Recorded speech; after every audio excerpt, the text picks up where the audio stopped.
Data can only be numbers and statistics.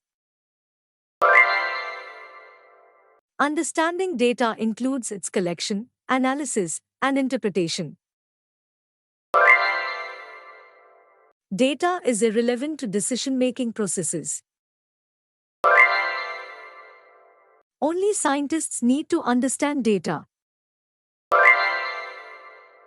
Social media posts do not count as data. Data can be both qualitative and quantitative. Survey responses are not a form of data. Data has no significant role in education.